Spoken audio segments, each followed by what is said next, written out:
Hello. Bharat के राष्ट्रीय पर्व स्वतंत्रवें गणतंत्र दिवस पर आज के इस समारोह के मुख्य अतिथि संस्था प्रधान प्राचार्य बबीता जी, संस्था का समस्त स्टाफ, साथ में अभिभावकगण, सम्मानीय कैप्टन संत कुमार साहब जी, रघुवीर जी, समाज सेवी हरनंद सांगवान जी, देबू सिंह जी, मीणा साहब, होशियार सिंह जी, जहांगीर साहब और नोन प्रशासक के रूप में सरपंच प्रतिनिधि सुनील जी, मातूराम पूनिया जी, पंकज जी, ब्रह्मपाल जी, दारा सिंह जी, मदन जी, रघुवीर सिंह जी, सेवानिवृत्त व्याख्याता रामकिशन जी, कैप्टन हनुमान सिंह जी, धर्मपाल स्वामी जी, मान सिंह जी, मनवारी जहांगीर साहब जी, रामकरण प्रजापति जी, मीणा साहब जी, आसाराम जी, गांव के हमारे नौजवान साथीगण, प्रिय विद्यार्थियों, समस्त स्टाफगण, इस पर्व पर आप सबको बहुत बहुत बधाई, शुभकामनाएं। आप सब जानते हैं कि हमारे लिए, हमारे देश के लिए गणतंत्र पर्व का कितना महत्व है। जो संविधान बाबा साहब भीमराव अंबेडकर ने जिस संविधान सभा के वे अध्यक्ष रहे, जिन्होंने 2 साल 11 महीने 18 दिन में इस संविधान का निर्माण करके दुनिया का एक ऐसा संविधान बनाया जो गरीब को भी न्याय देता है तो अमीर को भी वही अधिकार देता है, चाहे वो वोट का अधिकार हो, चाहे वो बोलने की आज़ादी हो, कई सारे हमारे मौलिक अधिकार, हमारे कर्तव्य। और आज भी जब देश स्वतंत्र हुआ तो अंग्रेज लोग कह के गए थे कि इतना बड़ा देश, इतनी बड़ी अशिक्षा, संसाधनों का अभाव, ये देश कैसे प्रगति करेगा, इस देश में लोकतंत्र कैसे कायम हो सकता है। लेकिन हमें इस बात का फख्र है कि हिंदुस्तान में आज़ादी के बाद से आज तक लोकतंत्र की जड़ें निरंतर गहरी होती जा रही हैं। ये सब अगर संभव हुआ तो भारत के कॉन्स्टिट्यूशन के कारण हुआ, बाबा साहब भीमराव अंबेडकर की दूरदर्शिता के कारण संभव हुआ।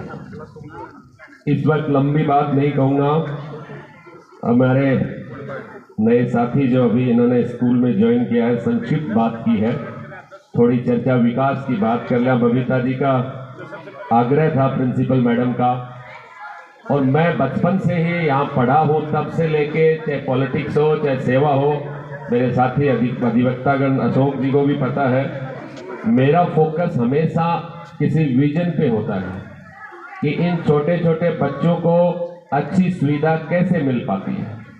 जब हम लोग साइंस के लिए निकले थे तो हम एक मोटी फीस पिलानी के प्राइवेट स्कूलों में देते थे। तब एक सपना था कि यहाँ इस स्कूल में साइंस फैकल्टी आए ताकि गरीब के बच्चे पढ़ के IITN बन सकें, डॉक्टर बन सकें, इंजीनियर बन सकें। और वो आप सबके सहयोग से, और सबसे बड़ा सहयोग अगर उसमें है तो माननीय पूर्व नेता प्रतिपक्ष श्रीमान राजेंद्र सिंह राठौड़ का सहयोग रहा। एक बार उनके नाम से तालियां जरूर बजाएं, जिनके सहयोग से आपके विद्यालय को साइंस फैकल्टी मिली। साइंस के साथ साथ आपको एग्रीकल्चर भी मिला। चूरू जिले का ये पहला स्कूल है जिसमें आपको दोनों फैकल्टी मिली। एग्रीकल्चर का महत्व देखिए, कोई भी लड़की हो, हमारी प्रत्येक कास्ट की लड़की, चाहे जनरल की हो, OBC की हो, SC की हो, ST की हो, उसको 11वीं कक्षा से 15,000 रुपये की राशि मिलती है। 12वीं में 15,000, कॉलेज में 25,000, MSc करती है तो 40,000, PhD करती है तो 80,000। तो गरीब परिवार की बच्ची अगर एग्रीकल्चर सब्जेक्ट लेगी तो उसको वो छात्रवृत्ति लगातार मिलती जाएगी। तो ये एक बहुत बड़ा सहयोग है। मेरे को पिछले दिनों कई अभिभावकों ने फोन किया, शायद है या नहीं, सोन ने किया, किसने किया, तो मैंने उसके लिए भी माननीय शिक्षा मंत्री जी को अवगत कराया और उस पोर्टल को अल्टरनेटिव करके वो छात्रवृत्ति के फॉर्म भरेंगे।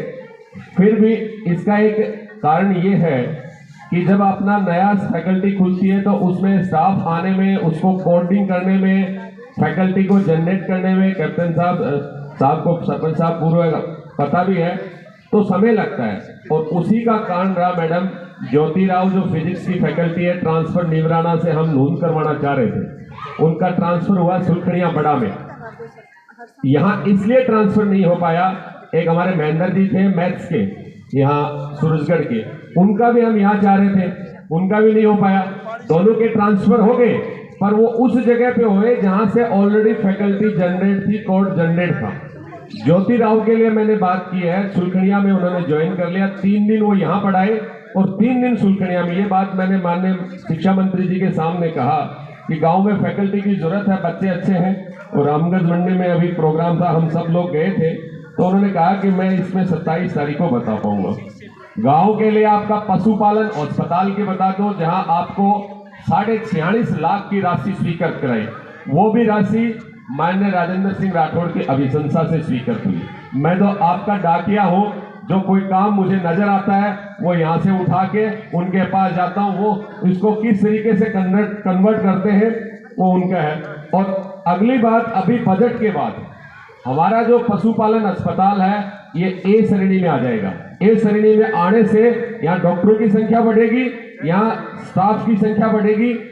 एक आपकी पुरानी मांग रही है पीएचसी की मांग, पीएचसी का भी इस बार दोबारा हमने बजट में दिया है। पीएचसी पिछली बार चूरू जिले में केवल एक पीएचसी सैंक्शन हुई, इस बार सादुलपुर विधानसभा से नून के लिए हमने दोबारा रिकमेंड किया है, ताकि यहाँ की पीएचसी अगर सैंक्शन हो तो आपको जो निःशुल्क इलाज की है, डिलीवरी की है, आपको उसमें अच्छा मिल सके। और जब हम अच्छा करते हैं तो न केवल हमें गर्व होता है, हर किसी को गर्व होता है। अभी पिछले दिनों 13 तारीख को पुलिस अकादमी जयपुर में माननीय देश के गृह मंत्री अमित शाह जी आए थे, मैं भी उस प्रोग्राम में था। तो हमारे गांव के एक लाडले बेटे का सिलेक्शन हुआ, उसने मुझे पहचान लिया, मैं आगे मंच के दाईं तरफ बैठा था, उन्होंने कहा कि मैं नून से हूँ, वो मेरे क्लासमेट रहे, सुभाष चंद्र का बेटा था प्रजापत का। बड़ा अच्छा लगता है जब कोई यहाँ से सेलेक्ट होके, जब हम कहीं दूसरी जगह होते हैं तो वो कहता है कि मैं भी उसी गांव से हूँ। तो उन्हें सुभाष जी को भी बहुत सारी बधाई मेरे बेटे के सिलेक्शन पे। आपके कप्तान हनुमान साहब ने मेरे को एक बात कही थी, कप्तान साहब वो दोनों रोड दी हुई है, दोनों रोड दी हुई है, बजट के अभाव में रोड सैंक्शन नहीं हुआ। आपने मुझे कहा था किसान सेवा केंद्र से लेके निर्वाणु की ढाणी में, और निर्वाणु की ढाणी का एक ट्यूबवेल भी है। जब माननीय पराक्रम सिंह राठौड़ आए थे तो वहां एक ट्यूबवेल की मैंने घोषणा करवाई थी। एक आपके जुझार सिंह जी के, पन्नालाल शर्मा जी के यहाँ ढाणी का ट्यूबवेल है। दोनों ही बजट के अभाव में ट्यूबवेल रुके हुए हैं। एक ट्यूबवेल बन के शुरू हो गया है काजलों की ढाणी का, एक वहां का सड़क का भी है। तो विकास के बहुत सारे काम हैं, और मैं तो हमेशा कोशिश करता हूं कि काम चाहे कोई भी लेके आए, किसी भी जाति धर्म का लेके आए, अगर वो इस संस्था में हो, गांव में हो, काम होना चाहिए। ये बात जरूर है कि कई बार काम करते करते कुछ आपत्तिजनक चीजें सुनने को मिलती हैं, लेकिन वो भी हम इसलिए सुन लेते हैं, इस गांव की मिट्टी से पैदा हुए हैं, इस गांव में बड़े हैं। ये गांव अगर नफरत करेगा तो नफरत भी सहन करेंगे, प्यार करेगा तो प्यार भी सहन करेंगे, जूते मारेगा तो जूते भी सहन करेंगे। लेकिन अगर कोई तीसरा आदमी बोलता है, किसी तीसरे गांव का आदमी, तो बड़ा दुख होता है। मैं पुनः इस गणतंत्र दिवस की बेला पर आप सबको बधाई देता हूं, शुभकामनाएं देता हूं। आज बड़ा अच्छा लगा, कप्तान साहब, रघुवीर साहब, मदन साहब, सब लोगों के साथ मुझे भी फ्रंट लाइन में आपने बैठाया, तो बड़ा अच्छा लगता है। अच्छे ज्ञानी बड़े लोगों के बीच में जब हम लोग भी बैठते हैं तो अपने आप को बड़ा गौरवान्वित महसूस करते हैं। दारा सिंह सांगवान हमेशा हमें कहते थे कि हम भी कुछ करें, आप भी कुछ करें, लेकिन करने का जज्बा तभी हो सकता है जब हम उसकी शुरुआत अपने घर से करें। अभी कल ही एक अभियान हम लोगों ने शुरू किया है, और वो अभियान है ग्राम्य भारत सतत जन सेवा अभियान।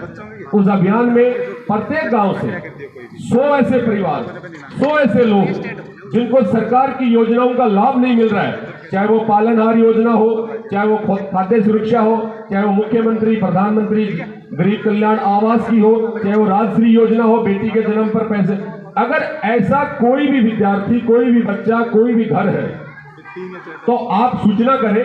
उनकी कागज कार्रवाई, जयपुर, राजगढ़, चूरू के चक्कर लगाना, वो काम हमारा है।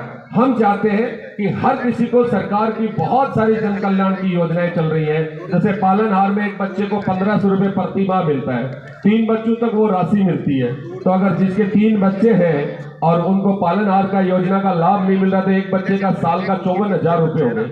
आप सोचो 3 बच्चों का एक साल का लगभग 1 लाख एग्जैक्ट जो होता है 1,62,000 रुपये हो गए। तो ये राशि तब मिल सकती है जब हम जागरूक बने। आज बहुत शानदार प्रोग्राम किया, बहुत अच्छी प्रस्तुति इससे पहले बच्चियों ने प्रस्तुत की, बड़ा अच्छा लगता है। एक बच्चे ने भी बहुत जज्बाती भाषण भी दिया। आप सबको बधाई। आप कुछ भी बने, बहुत बड़े व्यक्ति बने, लेकिन आपके पैर जिस जमीन पे ही होने चाहिए। कई बार बड़ा होने के ऊपर आदमी क्या है कि ऊपर जाने के बाद सोचता है नीचे नहीं आना पड़ेगा, तो वो सीढ़ी को भूल जाता है। तो मैं आपसे निवेदन करना चाहता हूं, जिंदगी में आप कुछ भी बने, बहुत बड़े से बड़े बने, इस मिट्टी को याद रखना। जिस मिट्टी पे बैठ के आप बड़े बनेंगे, ये धरती माता है, आपको अपना बनाएगी। आपके जो गुरुजन है, कई सारे टीचर आए हैं, तो उन सब का सेवाएं लिए। देवेंद्र जी बहुत टैलेंटेड है, निश्चित रूप से देवेंद्र जी का लाभ आप सबको मिलेगा। और मैं उनसे कहना भी चाहूंगा कि आपने बहुत अच्छी अच्छी कॉम्पिटिटिव एग्जाम्स की तैयारी की है। एक नहीं दूसरी, एक नौकरी के लिए लोग तरसते हैं, जिनको 6-6 नौकरी मिली और उन्होंने सेलेक्ट एजुकेशन को किया, जिनका पुलिस में भी सिलेक्शन हुआ, RS मेंस में भी गए, इंटरव्यू में सेलेक्ट नहीं हो पाए, वो एक अलग बात है। पूरा अपना एक्सपीरियंस इस बच्चों को देंगे। ये एक ऐसा रॉ मटेरियल है जो आने वाले कल में एक मजबूत भारत की नींव को तैयार करेगा, एक विकसित भारत की नींव को तैयार करेगा। आप आगे बढ़े, ये गांव आगे बढ़ेगा, आपका परिवार आगे बढ़ेगा। बहुत अच्छा लगा, बहुत बहुत धन्यवाद, पुनः आभार, सभी ग्रामीण जनों का आभार, मंच पे बैठे हुए अगर किसी का नाम भूल गया उनका आभार। और बड़ा सुखद लगता है जब नूंद का बच्चा बम्बई जैसे IIT कॉलेज के अंदर अपना नाम करता है, तो वो हम सबको सुकून देता है। तो हम चले, एकता के पथ पे चले, डेवलपमेंट के पथ पे चले, आगे बढ़े। पुनः बधाई, बहुत बहुत शुभकामनाएं।